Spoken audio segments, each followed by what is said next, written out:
सबसे पहले आप सभी को मेरा प्यार भरा नमस्ते। मेरा नाम है प्रियंका तिवारी और आप सभी का स्वागत है देवभूमि उत्तराखंड के देहरादून शहर से। अभी सुबह के 5:30 बज रहे हैं और आज मैं और मेरे हस्बैंड जा रहे हैं दिल्ली की तरफ। मुजफ्फरनगर एक जगह है, वहाँ हमको कुछ काम है, तो रास्ते में आगे बढ़ते हैं, फिर आपको बताते हैं कि वहाँ आज हमको क्या काम है।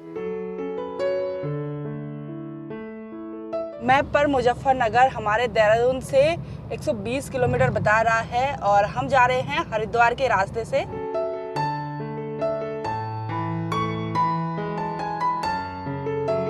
हरिद्वार पहुंचते ही सनराइज हो गया है और अभी सूरज ना बिल्कुल लाल लाल दिखाई दे रहा है बादलों के पीछे।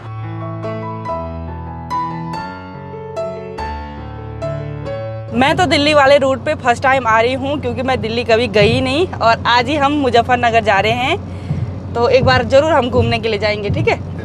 और क्योंकि कभी टाइम ही नहीं मिला इतना, पहले कॉलेज रहा, फिर बच्चे, फिर कभी अपने कामों में बिजी, तो मुझे सबसे अच्छी शहर की एक ख़ास बात लगती है, वो लगते हैं मुझे शहर के खेत। मतलब हमने ऐसे खेत कभी नहीं देखे हैं। हमारे गाँव में तो सीढ़ीनुमा खेत होते हैं और यहाँ जहाँ तक नज़र जा रही है ना, वहाँ तक गन्ने के खेत, गेहूं के खेत। मतलब सैल्यूट है यार उन किसानों को। हम एक खेत नहीं कर पाते हैं और वो इतने बड़े बड़े खेत कर लेते हैं। हम अपनी डेस्टिनेशन पे पहुंचने ही वाले हैं और मैं तो इनको कह रही थी कि दिल्ली चलते हैं आज, पर मुझे ना भयंकर वाली नींद आ रही है बैठ के। आज जल्दी उठ गए थे ना। हाँ, कल रात में ना मैं बहुत देर में सोई थी। हमको जिस जगह जाना था वहाँ का रास्ता ना मेरे हस्बैंड भूल गए हैं और घर से बोलने क्या बोल रहे थे, मैं लेके जाऊंगा, और रामपुर तिराहा से ना मैप भी बंद कर दिया था और फिर से डाल दे हैं। क्यों, क्या हो गया? ना तो भूल गया था भूल गया था, जबकि ये पहले भी आए थे। मैं तो फर्स्ट टाइम आ रही हूँ भाई इधर साइड। अभी हम जा रहे हैं एक खूबसूरत से गांव में जहाँ बीचों बीच रोड है और दोनों साइड गन्ने के हरे हरे खेत हैं। काफ़ी सुंदर लग रहा है देखने में। फाइनली इधर उधर भटक के हम अपनी डेस्टिनेशन चांदपुर विलेज में पहुंच गए हैं और इस गांव का नाम है पथरी विलेज, क्योंकि यहाँ पे पथरी का इलाज होता है, इसलिए हम यहाँ पे आए थे। मेरे हस्बैंड के 2 साल पहले से किडनी में पथरी थी और ये जो घर है ना, यहाँ पे एक अंकल जी हैं, वो दवाई देते हैं। पहले जब मैंने सुना था ना फर्स्ट टाइम, तो मुझे लगा कोई टोना टोटका है, तो मैं काफ़ी गुस्सा हो गई थी, पर ऐसा कुछ भी नहीं है। वो आयुर्वेदिक दवाई देते हैं कुछ, तो वो पूरा गांव का माहौल है, लोगों ने गाय भैंस पाल रखी है और ये ना दवाई पीने के लिए अंदर गए हुए हैं। ये रहा वो वाला घर और यहाँ पे ना लोगों की काफ़ी भीड़ है, दवाई पी रहे हैं, बाहर आ रहे हैं और मेरे हस्बैंड भी आ गए हैं अभी। जिस गांव में हम आए हैं, गांव शुरू होने से पहले इतने अच्छे अच्छे खेत हैं, मक्का के और गन्ने के खेत, जो काफ़ी हरे भरे दिखाई दे रहे हैं। जिन अंकल जी ने इनको दवाई पिलाई, उन्होंने एक बार और आने के लिए कहा है, क्योंकि 25 दिन बाद हम इस बार आए और 25 दिन के बाद फिर से हमको आना है। तो उन्होंने कहा 25 दिन के बाद जब आएंगे, उसके 50 दिन के बाद फिर अल्ट्रासाउंड कर लेना, पथरी गायब हो जाएगी। तो ये आयुर्वेदिक इलाज है, इसमें कोई टोना टोटका नहीं है। मुझे तो पहले ही ऐसे हो रखा था कि टोना टोटका होगा ना तो इनकी खैर नहीं है फिर, क्योंकि टोना टोटका मुझे बिल्कुल भी पसंद नहीं है। और वो तो आयुर्वेद इलाज कर रहे हैं। अगर ऐसा कुछ होता है, अगर 50 दिन के बाद अल्ट्रासाउंड करके इनकी पथरी गायब होती है ना, तो हम आपको ज़रूर बताएंगे और अल्ट्रासाउंड की रिपोर्ट सहित बताएंगे। किसान खेतों में काम कर रहे हैं और ऐसी मस्त लोकेशन पे मेरे हस्बैंड भी शूट कर रहे हैं। तो दवाई का टेस्ट कैसे हो रहा था?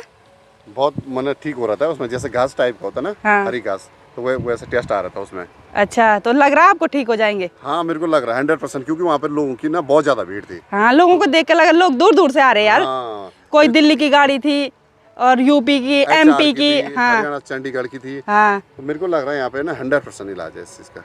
आयुर्वेदिक इलाज है। आयुर्वेदिक इलाज है। बहुत सारे लोगों के मन में चल रहा होगा कि रुपया कितना मांगते हैं। वहाँ पे ना एक दान पात्र है, उसमें आप 10 रुपया डालो, 50 डालो, 100 डालो, 5000 डालो, अपनी मर्जी से जितने भी डालो।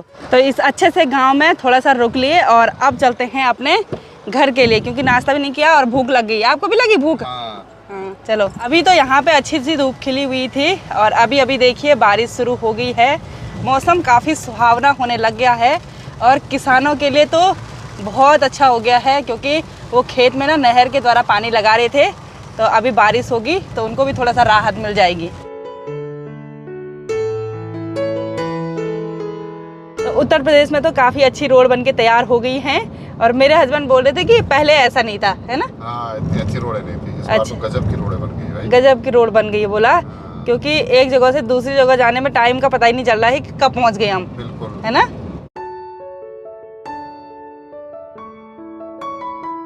हरिद्वार में गंगा स्नान करने के लिए लाखों की संख्या में ना लोग आ रखे हैं और अभी तक चारों धाम के कपाट नहीं खुले हैं। पहले ही इतनी भीड़ है, तो जब कपाट खुलेंगे चारों धाम के तो उसके बाद कितनी भीड़ होगी हम सोच भी नहीं सकते हैं।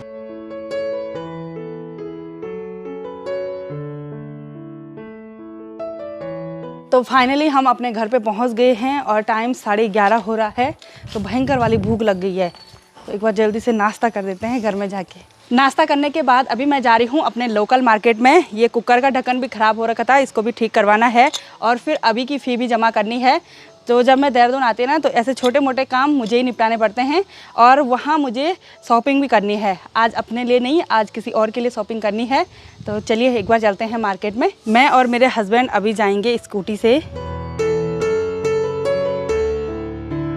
मैं अपने लोकल मार्केट में पहुंच गई हूं और यहाँ फुटवियर की दुकान से मैंने किसी के लिए जूते लाने हैं, सैंडल लाने हैं।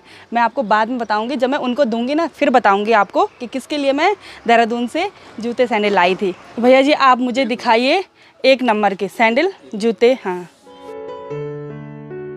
3 आइटम इसमें रख दिए हैं, चप्पल, शूज़ और सैंडल। ठीक है। हमारा दूसरा काम था यहाँ पे कुकर का ढक्कन ठीक करवाने के लिए देना, पर यहाँ पे तो शटर ऑन है लेकिन यहाँ पे कोई भी नहीं है। तो एक बार दूसरा काम निपटा देते हैं, अभी की फ़ी जमा कर देते हैं। अभी की फ़ी स्कूल में जमा नहीं होती है, अभी की फ़ी होती है यहाँ बैंक में जमा, और ये स्लिप बैंक की है। तो एक बार फ़ी जमा कर देते हैं।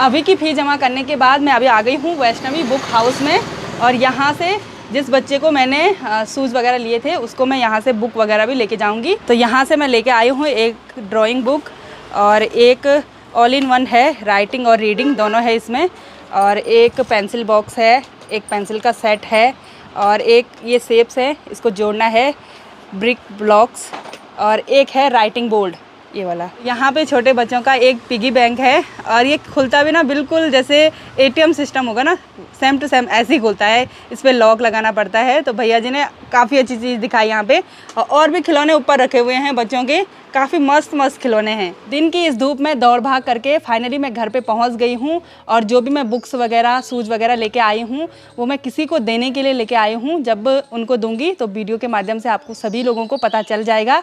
तो अब आरती ने लंच भी बना दिया होगा, तो लंच कर देते हैं। वैसे आज नाश्ता भी काफ़ी देर में किया था और दिन के अभी ना 2 बज चुके हैं। तो आज की इस वीडियो को यहीं पे एंड करते हैं। आई होप आपको वीडियो पसंद आई होगी। वीडियो पसंद आए उसको लाइक कीजिए, कमेंट कीजिए और अपने दोस्तों के साथ शेयर कीजिए। मैं प्रियंका योगी तिवारी मिलती हूँ आपको अपनी अगली नई वीडियो में। तब तक के लिए जय देवभूमि उत्तराखंड।